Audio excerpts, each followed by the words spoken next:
At New Balance, we believe if you run, you're a runner, however you choose to do it.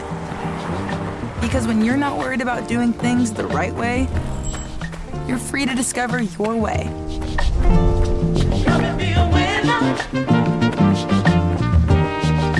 And that's what running's all about. Run your way at newbalance.com/running. Since you're new to H&R Block, we'll look at your returns from the last 3 years for any money your last guy might have missed, for free.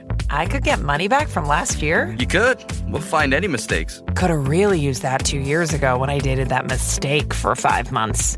Don't leave money on the table. Switch to H&R Block and get a free Second Look review. Second Look is included at no additional cost with the purchase of tax preparation. Results vary. All tax situations are different. Fees apply if you have us file an amended return.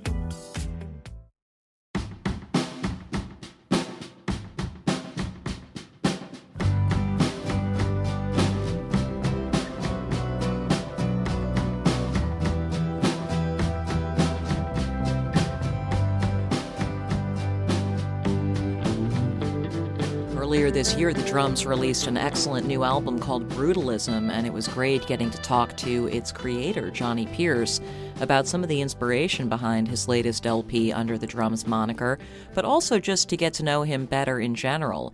I've known Jonny socially for probably almost a decade now. We have quite a few mutual friends, but we'd never spent any one-on-one time together, so I loved doing that for episode 30 of LSQ. I'm Jenny LSQ, by the way.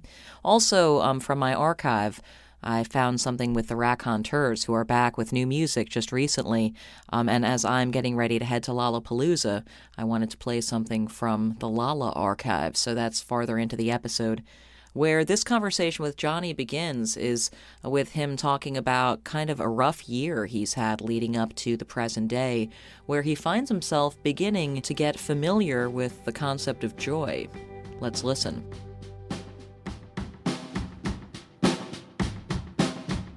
And I was just, it was probably the lowest point of my adult life.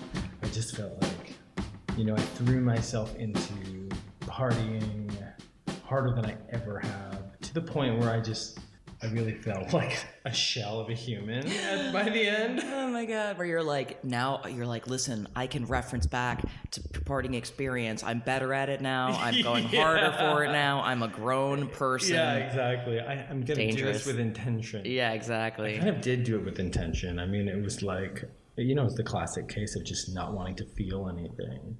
So after a while, I really did feel like I had a rock bottom experience, and I'm sorry. Yeah, it was that sucks. Crazy. Yeah, I mean, you know what? It's a culmination. It's sort of like 10 years of, an entire lifetime of not really making space and time for myself to get to know myself, to understand who I am. To understand what it is I actually want out of this life and how to get it. I was just, my whole life, I've romanticized pain and confusion. And I would have this idea that to be in pain is part of the experience of being an artist. And so I'd throw it on that, I'd be, but I'm an artist. I'm supposed to be feeling really depressed. And I use that for my art, and I do, all my favorite artists birthed out of hardship or struggle or pain or anger or, so I'm in movies and art and books and music. I'm always drawn towards sadness, but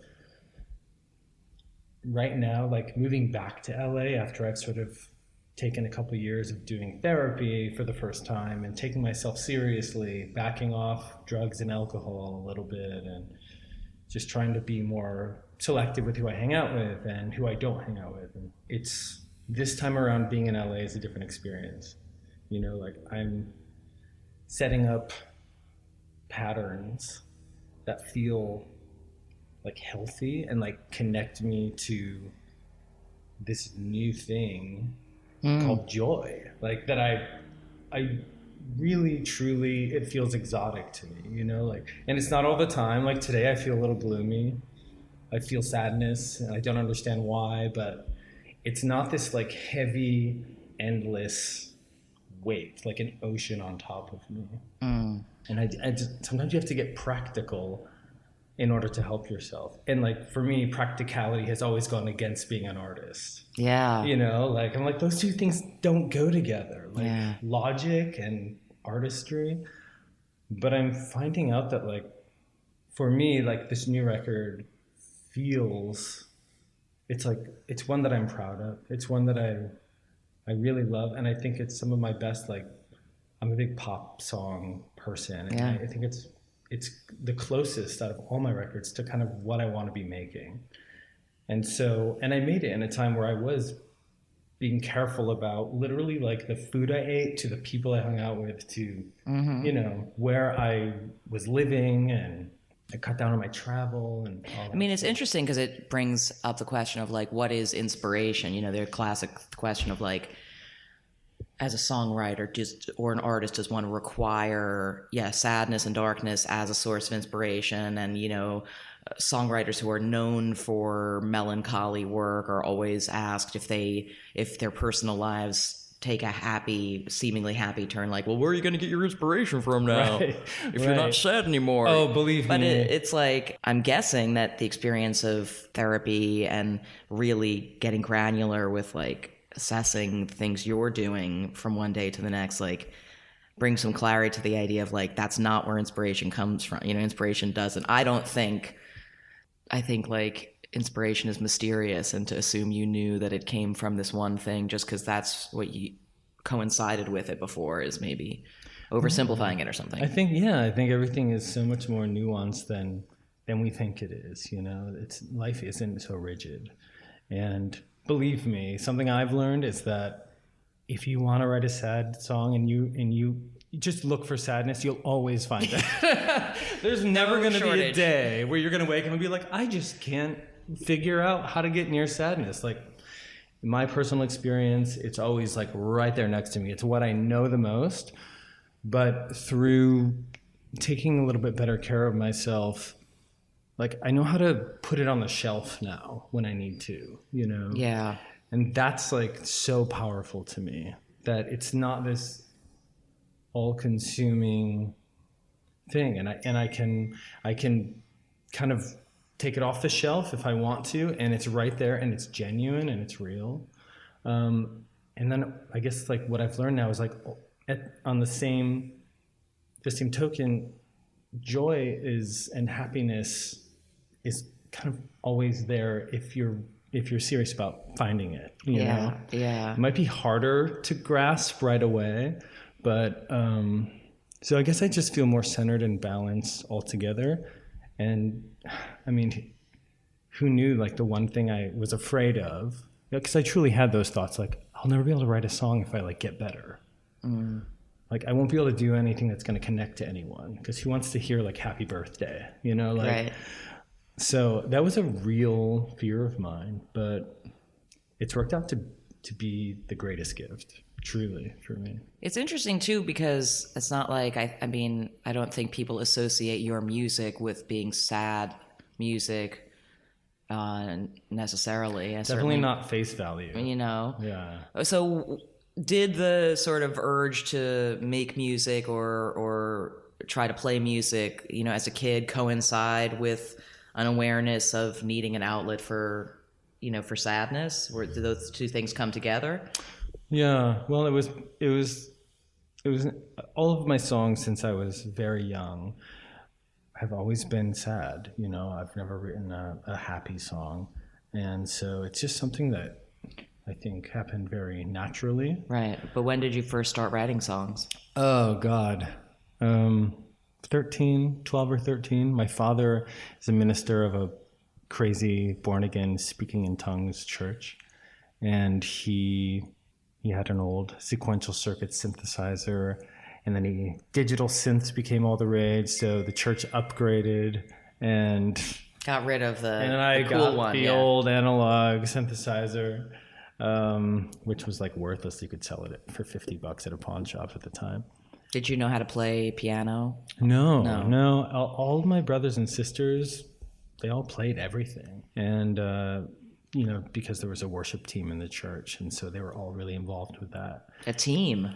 Oh, yeah. I mean, our family ran this big, and it was a big church. Like, it was one of those, like, super churches of upstate New York. Like, Wow. What's a worship team, though? Oh, it's just like, well, it's this way of getting the young people into the church. So there's different types of worship teams, but like my brother played guitar and my sisters would sing backups, and my other brother would play the drums. My other brother would play the piano. And so you basically had a band on stage. Right. And they would try to kind of like modernize the sound and have like guitar solos and stuff. It's happening all over the place. Wow. Actually. It's musical evangelism. It is. Instead of being called a band, it's called a worship team because it's They might even call it a band now, just to like be a worship team. I like that though. It's almost like you need numbers, you wear jerseys. You're there to win. We're here to win. Well, they are Your here souls. to win. They are. They're here to save. So you got the cool old analog synthesizer. Yeah, and it happened to have like an onboard sequencer where I could actually, you know, set up entire songs on the synth. So I would just fiddle around and like figure things out. I didn't have a manual, and then I would just record everything onto like a 4-track tape. And what would you have been listening to at that time, or what did you think your music should sound like at that age? Just whatever you could figure out on this synthesizer? Well, I was sneaking in a bunch of stuff. You know, I'd go you were not allowed to listen to secular music. Oh no. No, not even instrumental. I would say, "Mom, it's instrumental," and she'd say, "Well, we don't know. Maybe the person made it as like worship to Satan. We don't know." You know, like so. It's like crazy ultimate stuff. level. And at the time, I couldn't say, "Go Google it," you know. So, so you know, I would go to the. Does Kenny G worship Satan? Exactly. Not that we know of. He might. I was listening to. I kind of grew up listening to like electronic Christian music. Yeah. So it's kind of a weird niche thing. Yeah. There was a band specifically called Joy Electric. They were on Tooth and Nail Records. Okay. And Tooth and Nail was like the farthest left of center that you could kind of be in and still fall under the Christian umbrella. Right. You know? So it was still safe, but they weren't really singing about God. They were like right on the edge. It was like punk pop. It was. Right. Yeah. And then they had this band Joy Electric, which was like, I think it was just like the guy who, Brandon Ebel was his name, who owned the label. I think it was just like his pet project or his like baby. Right. And so it was just weird. I think they sold like 3 records, you know, like no one cared. But it actually happened to be, that band was my favorite band all through my teenage years. And even into my early adulthood, even as I like started listening to the Smiths and discovered Bjork, and you know, just you genuinely still connect with that as having been music you loved, and you weren't even hearing just like the radio. There was no popular music.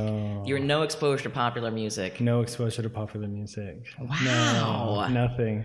Actually, so my start in my life. Lightning strikes, and I don't know exactly how it happens or why. Sometimes I think my greatest talent isn't actually like songwriting, but it's like just being in the right place at the right time with the right thing to offer to the right person. Like that happens to me, and in a way that's like seems made up. Like for instance, so I'm like listening to like all these bands. I really fell in love with electronica music out of the UK, like Ronnie Side's drum and bass and jungle and all this stuff. And I'm like, you know, sticking it down my pants and running upstairs to my bedroom and putting headphones on and listening. And then my parents find it, make me throw this stuff in the garbage, and I just go back out, buy it again. The cycle continues. Yeah. But I'm really falling in love with music, broadcast and Bell and Sebastian, and just kind of like, all of this stuff was like really inspiring to me. And so with this same synthesizer, I had accumulated about 18 like demos or songs, you know, on my own. I would work at a hotel and do laundry in the back room, folding towels and sheets and the graveyard shift. And then I'd finish and I would bring my synth with me. I'd go out to my car, bring it in, and I would sit there and record. So my publishing company is called Laundry Boy Music today. So I'm like 18 or 19. I've come out to my parents. It's a really difficult time. I'm going through conversion therapy, like really gnarly stuff. So like back to your original question, like music for me was like, it was a place to express sadness, but it was like an escape route, you know? So, you know, I have these 18 songs. My parents decide to get the internet, and it's dial-up. I'm really aging myself here. My God, I never do that. I'm usually careful about that. Exactly. So the deal was like, you guys can have internet, but I need your passwords and logins for your emails and all that. So my parents would regularly check to make sure we weren't doing anything screwy. Well, I was always the one that was a little more daring, because I needed to be daring. I needed to like figure out how to get out of there and like thrive. And just to pause for a second, you're one of how many kids? Of 6. Okay, yeah. Yeah. Brood, a large brood. Christian family. Yeah. Yeah. So I sneak down the stairs one night. I dial into a Yahoo chat room, and Yahoo chat was kind of a new thing. And there were like 10 categories, and one of them was just like gay chat, you know? So I go into gay chat, and I'm trembling because my father could wake up any moment. Yeah. And even if he wouldn't, it just the idea, I still had in my heart that it was probably wrong to be doing this. So I was also like terrified and like worried, like grandma up in heaven is looking down at me. And also I'm guessing just sort of, what's it gonna be like in there? Oh, totally God. exotic and like new and scary. So the first guy that says hello to me, it says, hey, so what's up? What do you do? And I said, oh, I'm a recording artist. You know, I just kind of bullshitted. I was working at a Blimpie sub shop at the time as well. A sandwich artist and a recording artist. And a laundry boy. And so he asked for, I don't even think there were MP3s. It was like a WIN file or something. So I sent him a WIN file of a song, and he said, oh, can you send me another one? So I sent him another one. And then he asked for a photo, and I sent him a photo, and he said, okay, let's put this gay chat thing aside. Like, I'm a music manager in New York, and I love these songs, and I love how you look. He's like, can you come down tomorrow? Turns out this guy is like the first guy to discover the Strokes, and he's this person who really was somewhat influential, like, during that whole era. Okay. So I drive down the next day, don't tell anyone. I knock on his door. He was actually living in Hoboken at the time. 611 Adams Street. I still remember the address. And he brings me in and brings me into the studio inside of his apartment. He has this huge loft. And he closes the door and locks it and says, okay, first things first. Like the gay thing, that can't be a thing. Yeah. Yeah. He had like a fiance. Right. Like, so yeah, it's like, so I'm going to get you a record deal in a year. Like, I'm going to get you on a major label. And like 6 months later, I signed to Columbia Records with these demos that I had written in my bedroom. Wow. I mean, I knew that you were playing shows like kind of immediately upon moving to New York. Yeah. And that it's, you know, obviously that time. Yeah. At the time it was like, I think like Hot Heat and Yeah Yeahs were like right in their big prime, and the Strokes even were still just like. So I made a record with a producer who wasn't the right fit for me, and put out a single. The band was called Elkland, and you know, a few kids, like the Misshapes kids in New York, loved the first single. So I was kind of like in an underground fashion-y moment for a second. The rest of the world never heard the song, I don't think. Like, no one cared. And the record then it was dropped, and I was bummed, you know? Like, I was really bummed because I didn't look at this. I didn't really look at that band as being so much important to me in artistic sense as it was still like my way to get as far away as possible from my past. Right. You know, right. Like, that was like, and so being let off the label, it wasn't like, I've never had a drive to be like rich or famous. I've always been running, you know, my whole life. And I think I still am in a way. Like, I'm getting better at it, but But it must have felt like, I mean, kind of massive shift to go from living with your family, going through fucking conversion therapy. I mean, did you just sort of say like, okay, after this person from the chat room was like, come to, did you just sort of say to your family, like, I'm gone, I'm out of here now? Or how did that work? Yeah. I mean, I went to New York, and upon my first trip, I met a bunch of people. Some of them were gay, and they were the first gay people I'd ever had exposure to in my life. One of them was a partner with, like a business partner with this manager who I met with. And he sort of took me under his wing. He had a loft in Tribeca. He let me stay there. And I just very quickly kind of had a community around me. It felt like the city was like, come to me, you know. I had a very different experience. You hear a lot of people like crowbarring their way into the city, and it's just impossible. And it was the opposite for me. Like it couldn't have happened any other way. Were you happy then? Did you feel happy to be like, to have found a world that seemed to make sense? Well, I was relieved, but I still, it seemed like I had come so far. I started dating this fashion photographer, and, you know, I was staying at the Four Seasons in Paris for a month with him, like things like that. Yeah. I was like, excuse me. It was really nice. But what I see now when I look back is like, it was so great on one hand because it was so far away from the pain of the past. But I wasn't able to fully enjoy it because there was just such a huge part of my heart that wanted to somehow, you know, my parents tried to convert me. My whole life I've been trying to convert them, you know? Right. And so I would enjoy these experiences, but I would want to tell them all about it. I would want them to be happy for me. I would want them to, and, you know, I wanted so much, but it's just stuff that they weren't willing to give, you know? So even in, you know, I went and started working retail, and after the band, and I worked a few different places, and it was really depressing for me, obviously. You know, I had kind of had that moment, and then I was like, and, you know, I would be putting shoes on the feet of people who like worked at the record label, and it would just be like this weird thing, and it was like, you know, humiliating. And but I just figured, okay, that was my one shot, you know. And I was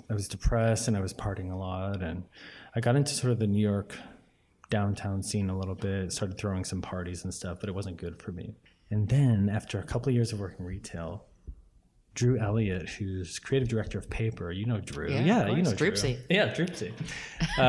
He Holler, Droopsy. Holler.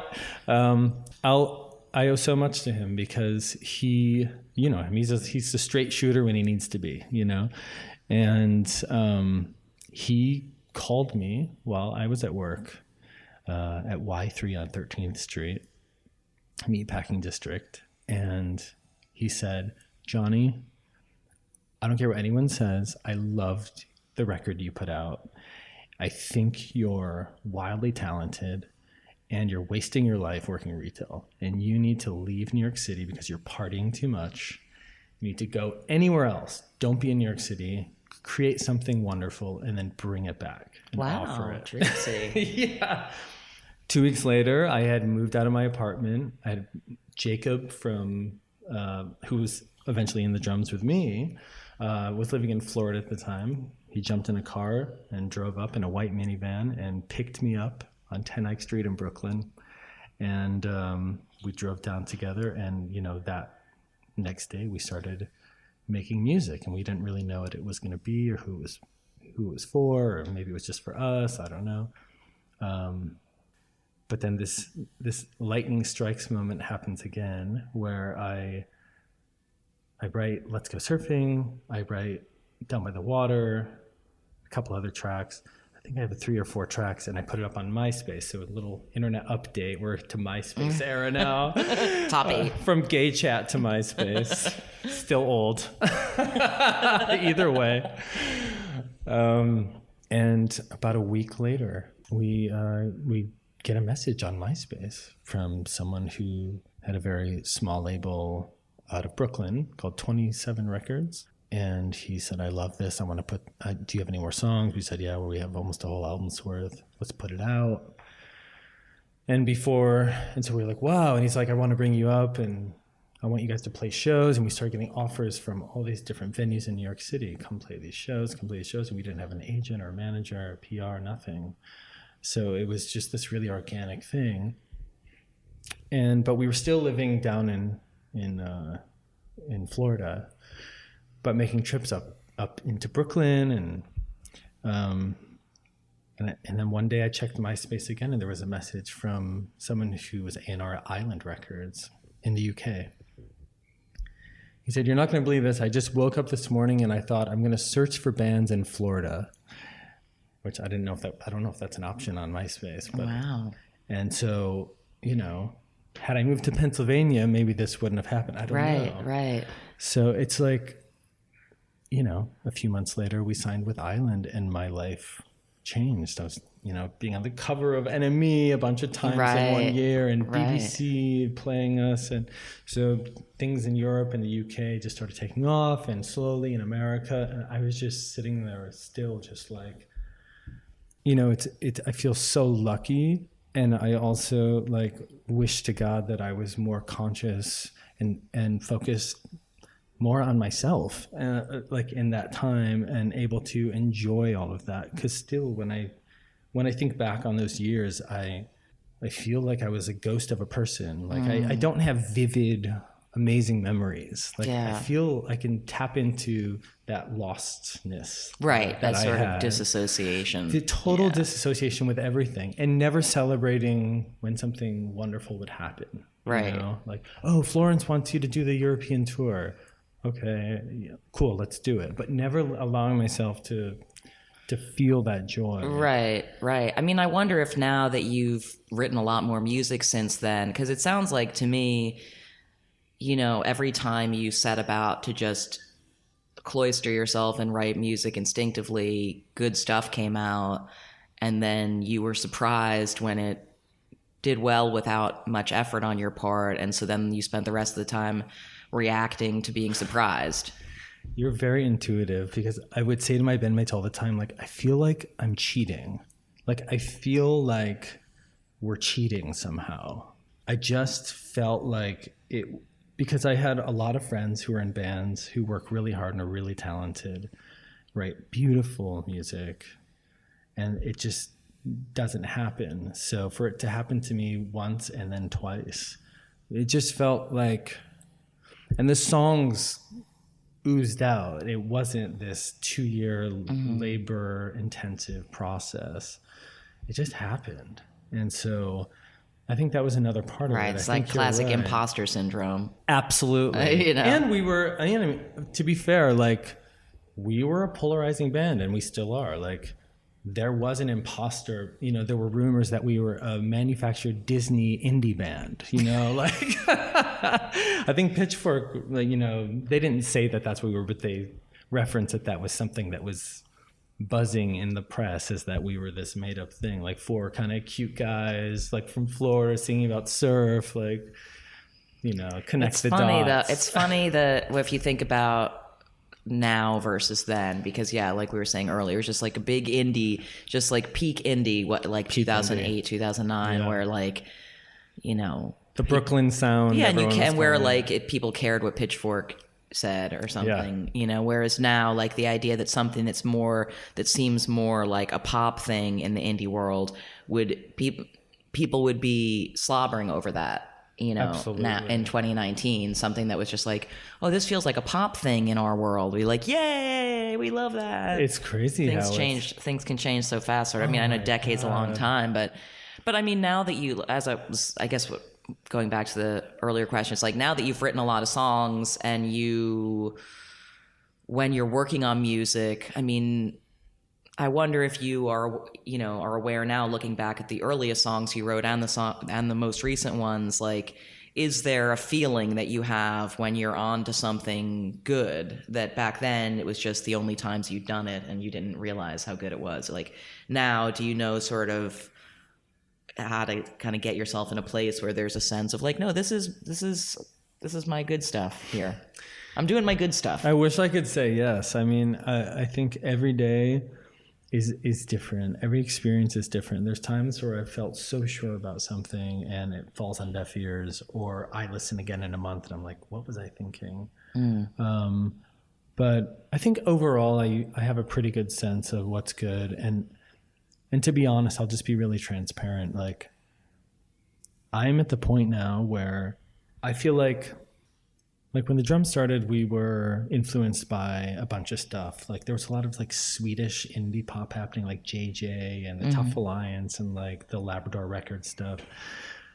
We were really into that, and so we tried to do that, and we landed somewhere else, and suddenly we were this like surfy thing. It was sort of by an accident, and I dug into that sound, you know, because it was something that people wanted. I don't know. It was just like this thing. It seemed to be working, yeah. And it happened like when it was like there were bands like with the name Beach and Surf and all Beach House and Beach Fossils and it just went on and on and on. Waves, exactly. Yeah. Even Best Coast kind of has that vibe. So like I didn't know that was happening. I wasn't listening to any of that stuff. I was really like in my own like weird world. So, and that goes back to like how I said before, like sometimes I just like innately have the right thing to offer. Like at the moment, right? Without, kind of being green about it. So, anyway, so suddenly we're dubbed this like the new like Beach Boys meets Joy Division sort of thing. And I'm like, okay, that's our identity. So I really dug into that thing. And I think through the years, I've been ever so slightly and ever so slowly kind of letting go of that a little bit, whilst, you know, opening and making space for, you know, I think it's important for me to stay modern and look towards the future and not be elbows out about my work and like hold on to the past. I think that's sort of a death sentence at this point. Like for a band like me, if I was just like 10 surf records, you know, like it's just, I can't do that. And it'd be boring. No one wants that. Yeah, nobody wants that. And so I've actually been relying more on people that I have some people in my life who I think really have their ear to the ground in a way that maybe I don't.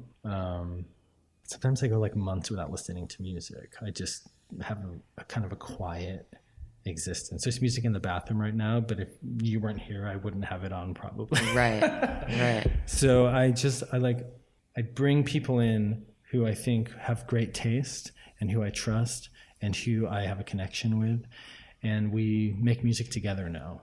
So tell me about how that worked on the new album on Brutalism. Yeah, so I have a drummer named Brian who's he shares my love for drum and bass and techno and house music. But then he also loves bands, you know, like, so usually it's like one or the other. Like people like love bands and they're just like have no space for techno, or the other way around. We both really love kind of everything. If it's good, it's good. That's kind of what we go by. And so I throw ideas at him, he throws them back at me, and we wrote this record together, you know, like it was a really kind of an equal split. And it's the first time I've done that since having ex-band members, you know. Right. And what would you say, though, that you know, sonically is sort of what you were going for? What's intriguing? What's intriguing to you nowadays, musically?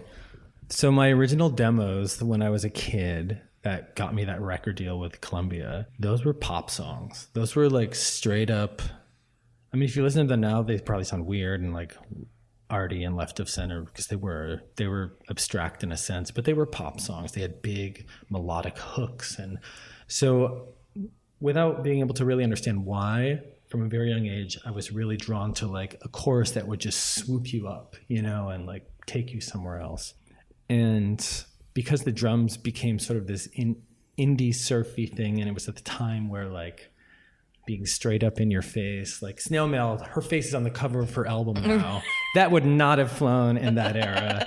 I remember like Caroline from Chairlift gave her like, she did some big interview, I think with Pitchfork, like her farewell interview. Right. And she was like, I wish I could have, like, I'm paraphrasing, right. but I wish I could have been more of like, hi, It's I'm the me. lead Yeah, singer, it's but me. we had to hide behind everything, and because it was that Animal Collective thing. Yeah, It was very abstract, anti-pop kind of. anti-pop. Yeah. So I think this is, in a way, it's a return to form for me, or it's a way of finally putting out a record that's a bit more pop-centric. And in order to do that, in a way, I felt like legitimized it. I wanted great production.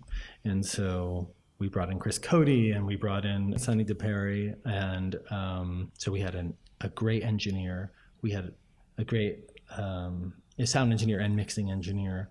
And both of them really added a lot of production value. Like when we turned this record over to Chris Cody, he was so excited about it. And I turned over records to him before where he's passed. So I felt like we were kind of onto something, and everyone was excited about the songs. And then Chris took this stuff, and I mean, I just couldn't believe when he would send us a mix back. It just felt like the song had blossomed like fully in like another 100%. And it was just wild. Would you say that now it does, it sounds like you're saying that you still feel kind of a little nebulous about just like, where am I? Am I floating a little bit? But, you had put out an album under your own name, and there had been personnel shifts in the drums, and now here we are, you're at a more... Personnel shifts is like the most wonderful way I've ever heard that described. I mean, that's what, that's what it in is. retrospect, that's a fair way of Absolutely describing it, right? Yeah. And it may sound nice. like the drums is obviously a multi-person band, but like the drums is Jonny Pierce. That's I'm the drums. Right. The drums is just like the weekend. Right. You're the weekend, I'm the drums, or whatever. Yeah. And I would imagine that gives you some sense of focus and clarity, that just like wherever I go, I am me and I am the drums too. Yeah. And it's not just stumbling around like, I hope I'm still the drums. It's like yeah, like I do feel like I have a better handle on all of that. Yeah. But it's all a reflection of taking myself more seriously, and just making better decisions for myself that help me feel centered. Like every morning I go for a hike just by myself, just to center myself. Sounds very cliche LA, but it's really helped me, little things like that, like when I wake up, I read a chapter or half a chapter out of a book before I get on my phone, and just little things that I've learned. Like I do have to be practical sometimes in order to not feel terrible. Right. Well, I get prioritizing happiness as an end unto itself. Not like it's I'll like get a weird. to it It's like a when weird adulthood thing to like reach, where you're just like, why would I want to feel horrible all the time if I could find ways to not feel horrible? To not feel horrible. That aren't going to kill me prematurely necessarily. I think. Well, yeah, exactly. Necessarily. Well, I think my thing is just I still do have that fear that, like, by not partaking in the wild side of life, so to speak, that I'm living almost like this like a thinner life, if that makes any sense. Like one without as much richness of just like experiences. And maybe it's fun to order Coke at 2 a.m. and just see where the night takes me, like that was my standard for years, and sometimes I get that fear that just like playing it safe is like, oh my God, is this like a death sentence in a way? And so far that hasn't been my experience, but I still do carry around that fear a little bit, Well, that's the thing, to go back to your point earlier about worrying about things not having the highs and lows. It's like, you don't have to, life will give it to you. You don't have to make it yourself. That's a really life good will point. always give you highs and lows that you weren't asking for. Absolutely. And so enjoy the in-between, right? Like capitalize on it. Like there's nothing wrong with boredom. Yeah, you say that, but it's really hard for me. It's really hard for me because boredom equals like facing myself. Right. That's the hardest thing for me. I've been running, I'm running from my path. I'm really like in a way running from myself. And so I'm just now like, I think collaborating with other songwriters though is probably going to be good because, I mean, in ways other than the obvious ways, because maybe that shows you some of by putting yourself with new people in a creative context repeatedly, it kind of shows you some of who you are, like where you're just like, this is what I bring, this is who I am, this is how people see me, this is how I want to be seen. Absolutely. You know? Yeah, that's God. You've done an interview before, I think.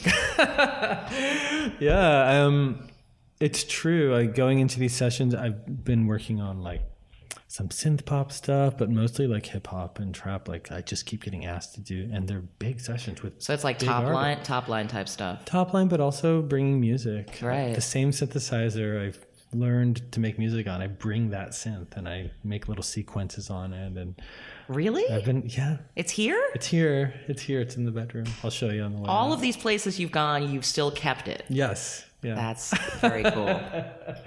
Yeah. Well, it's so special to me, and it's proving its worth. So it feels nice to walk in these rooms, and I wouldn't have been able to do this 2 years ago. I wouldn't have the self-confidence. I would be wildly insecure, and I still am insecure. Like I still walk in these sessions like, oh my God, like who's going to be in here? You walk in some of these places, there's 12 people, and you've never met any of them. Yeah. And you're just told to go there, and you have the gate code, and you walk in. I'm holding the synth under my arm, and I'm just like, hi, I'm Johnny. And 12 people means 12 egos, and everyone wants to write the top line, and everybody, Yeah. But I've learned that if I can get through the first half hour, even if it feels hellish, like usually things kind of fall into place. And then you're right. Every time I leave, I've like learned something about myself. It's the thing I've held away the longest, like I've been told since I've been in music that I should be doing top line writing. And my publisher has been pushing me to do it for years. But I've always been worried about the human interaction element and the egos or just not being able to produce on the spot and all this stuff. Yeah. But being more centered, being more comfortable with who you are, it really goes a long way in those situations, and you get through one. The next time it's difficult, I just remember the time before. I said, okay, it was difficult before. It sucked.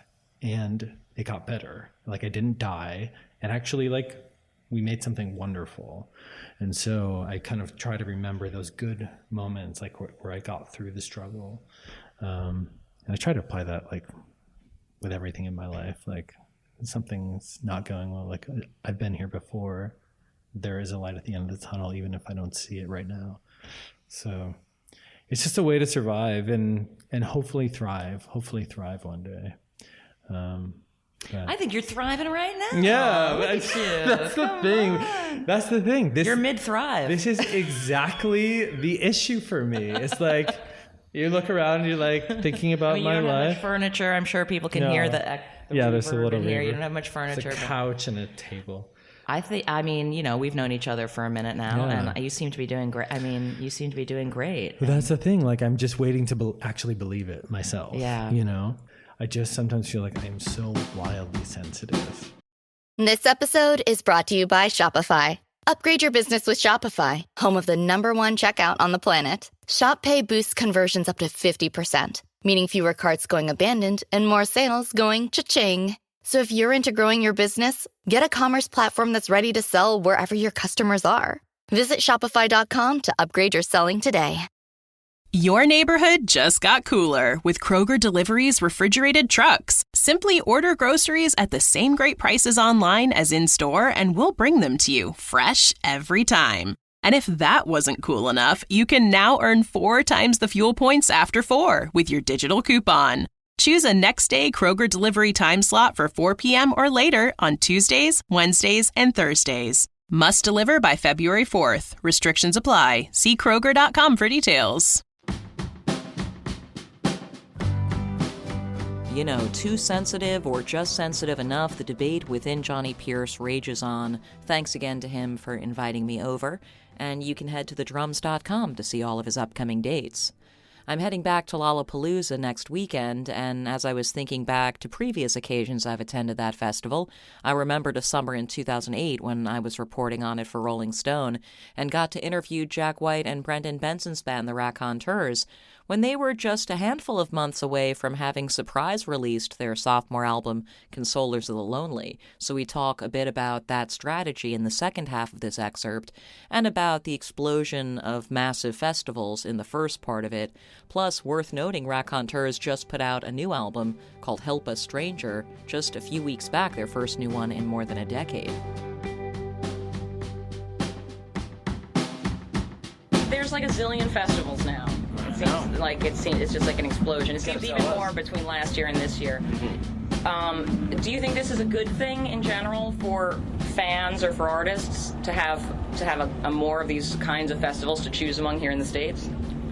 I think yes and no, sort of. Yes, it's good to be able to see all those bands in one place, and you can go with your friends, and it's a relaxing time, and get turned on to things you've never seen before.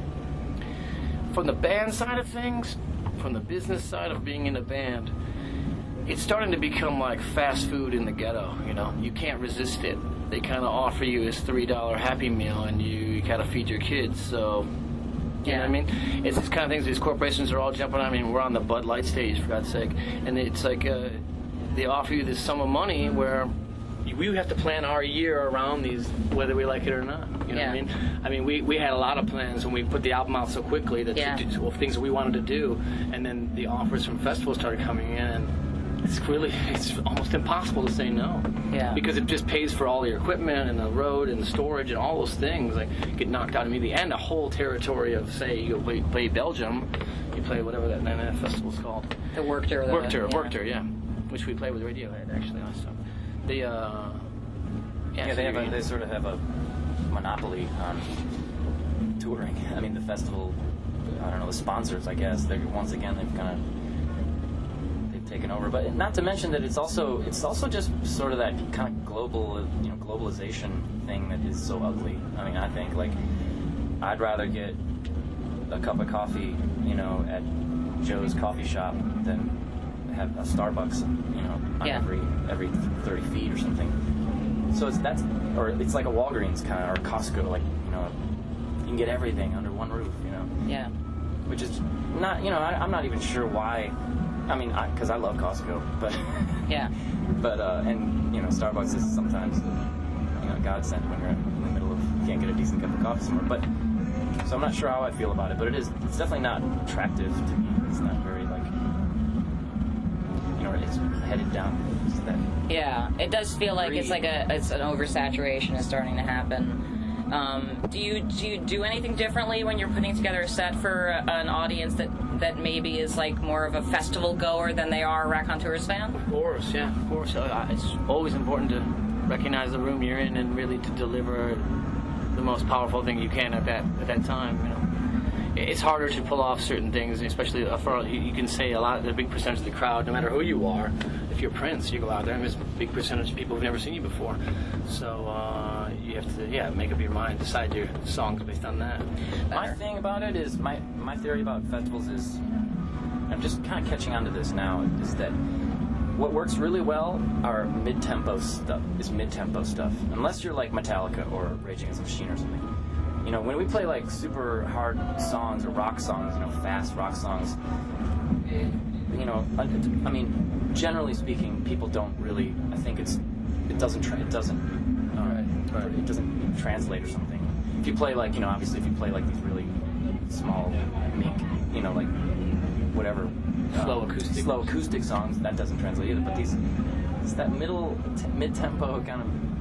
Those things, people love it. It's so weird. Yeah, I was thinking about that because I was just up at this Pemberton Festival in Vancouver, and Tom Petty played, and I think that so many of his songs are mid-tempo. It works perfectly for like sing-alongs. It works outside for something like that. It's like this. It's easy going. It's just like have a beer, kick back. It's like you're at a barbecue or something. For slow or fast, you have to concentrate more. Yeah, in a sense. And I don't think they're in it for. I don't think I think that the people are really just kind of having a good time hanging out, and I don't know, actually. I've never been to a festival. Well, no, I went to Lollapalooza, I guess, once, but How long ago was that? Mid-90s or... Do you remember who was headlining? The only thing I remember... I think May... Oh, man. No, I don't. I remember Jim Rose. The Jim Rose Freak Show was I think that may have been the year that it was Sonic Youth and Hole. Because I went that year. Right. Yeah, and Pavement. And Cypress Hill and stuff. Yeah. That's the second or third year. Which one was that? I think it was like the third year or something. Yeah, so like at Pine Knob, you know? Pine Knob, yeah. So looking back in hindsight from this idea of just putting the record out fast, do you feel like that you're happy with how that went, and will you do that again, just get it out there? It's hard to say what we can be happy with and what we learned or what we haven't really determined it yet. It's sort of there's certain things that we went into before we even told anybody. It's like, well, we know that this is not like, if you don't hype something, you take a hit, You definitely take a hit. We knew that. So going into it, it was kind of like, are we prepared to just take a hit, like from the get-go? Like, yeah, we are, because I think it's just time to really just, it's our second album. It's a good time for us to experiment and see what makes sense and what doesn't. There's a lot of things you just kind of go through the process. Like, okay, you finished your record. Okay, now it's being mastered. Okay, guys, we're going to start setting up the 3 or 4 month plan. Yeah. It starts to become this communist thing, and you're like, oh, really? I mean, as soon as you're done mixing a record, I just kind of take this big sign, like, last thing you want to here we go. Here we go. The last thing you want to do is start talking about it. Yeah. You know what I mean? Like, you've made it, you're excited about it, you just can't wait to show it, play it for people, get out there and play it on stage, and you're just... I have to talk about it. You have to talk about it. Yeah. It seems strange. You'd almost think that you're... No. It's later now, though. Yeah. It's better now. Which was one of the points, was to do the promotion after we went out and played and all that. Because, we kind of... This is, of course, the most popular question for the band now, so it's hard to give a quick and easy answer for it, because there's so many components involved in deciding to do that. There goes from the way of ideas about playing songs live before the album comes out. So people have YouTube clips and they're already basing their judgments on what the album is compared to this crappy cell phone version of something from Cleveland. You know what I mean? Yeah. So, you take those little things and then you go all the way to the idea of, We pretty much cut out the middleman, that's all. We just and that's probably, and the middleman, to be honest, the middleman is becoming obsolete. The fan is cutting out the middleman on their own. Yeah. So we decided, okay, you and I, we'll deal with each other. You know what I mean? Like, we don't need to go through. We gave the fans the album wholesale. We brought them to the factory. Yeah. Yeah. Have you ever heard that story? You've probably heard this story about Punch, Bob Seger's old manager, Punch Andrews. Punch Andrews, yeah. How, there was some live album that was supposed to come out and the label was all, stalling, and this is when, the manufacturing and the, label offices were all... And he somehow just went in and talked them into, just pressing the record, ahead of schedule. And that's sort of what it reminded me of when you guys did that. I was like, oh, it's an old school Detroit maneuver here.